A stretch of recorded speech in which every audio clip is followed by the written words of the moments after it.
ఇక శ్రీవారి బ్రహ్మోత్సవాల సందర్భంగా సీఎం చంద్రబాబు తిరుమలలో పర్యటించారు. శ్రీవారి వార్షిక బ్రహ్మోత్సవాల నేపథ్యంలో స్వామివారికి పట్టు వస్త్రాలను సమర్పించారు. అనంతరం స్వామివారిని దర్శించుకుని ఇవాళ ఉదయం వలుకుల మాత వంటశాలను కూడా ప్రారంభించారు. ఇక అనంతరం బ్రహ్మోత్సవాల ఏర్పాట్లపై సీఎం చంద్రబాబు టీటీడీ అధికారులతో కూడా సమీక్ష సమావేశం నిర్వహించారు. తిరుమల పవిత్రతను కాపాడుతామని భక్తులకు హామీ ఇస్తున్నామని స్పష్టం చేశారు. శ్రీవారి లడ్డూ ప్రసాదాన్ని ఎవరు డూప్లికేట్ చేయలేకపోయారని అన్నారు. ఎవరు ఎన్ని విధాలుగా ప్రయత్నించినా ఆ రుచి రావడం అసాధ్యమని తెలిపారు. తమ అధికారంలోకి వచ్చిన తర్వాత శ్రీవారి ప్రసాదాలు పరిశుభ్రతలో చాలా మార్పులు వచ్చాయని పేర్కొన్నారు. శ్రీవారిని తలుచుకొని ఏ పని మొదలుపెట్టినా విజయవంతమవుతుందనే నమ్మకం భక్తులతో పాటు తనలోనూ కూడా ఉందని తెలిపారు సీఎం చంద్రబాబు. ఇక నుంచి వీఐపీ దర్శనాలపై పరిమితిని విధిస్తామని, దేశ నలుమూలల నుంచి వచ్చే సాధారణ భక్తులకు ఫస్ట్ ప్రయారిటీ ఇవ్వాలని టీటీడీ అధికారులకు సూచించారు సీఎం చంద్రబాబు.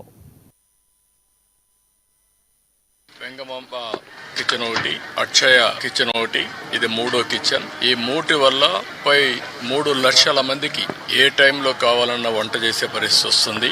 అదే సమయంలో ఏది కావాలన్నా ఒక 30 నిమిషాల నుంచి మాక్సిమం 30 నిమిషాల నుంచి సాంబార్ రైస్ అయితే 1 గంట 45 నిమిషాల వరకు అవుతుంది. దీనివల్ల క్వాలిటీ బాగా పెరిగే అవకాశం ఉంటుంది.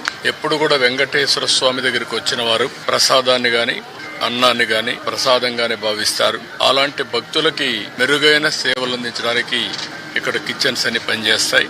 ఎక్కడ కూడా నాణ్యతలో ఎక్కడ రాజీ పడం.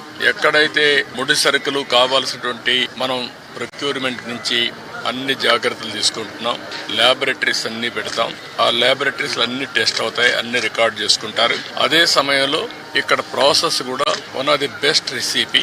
వెంకటేశ్వర స్వామి దగ్గరుండే లడ్డు ప్రపంచంలో ఎక్కడ కూడా ఎవరు కూడా రిప్లికేట్ చేయలేకపోయారు, తయారు చేయలేకపోయారు. దానికంటూ ఒక పేటెంట్ కూడా ఉంది. చాలా మంది ప్రయత్నం చేసి కూడా ఫెయిల్ అయ్యారు. అలాంటి పవిత్రమైన లడ్డుని గాని, ఇక్కడుండే జిలేబీ గాని, ఇక్కడుండే మైసూర్ పాక్ గాని, దానికి ఒక ప్రత్యేకత ఉంది. వడకు కూడా ఒక ప్రత్యేకత ఉంది. అలాంటి మళ్ళీ ఇవన్నీ కూడా టోటల్ గా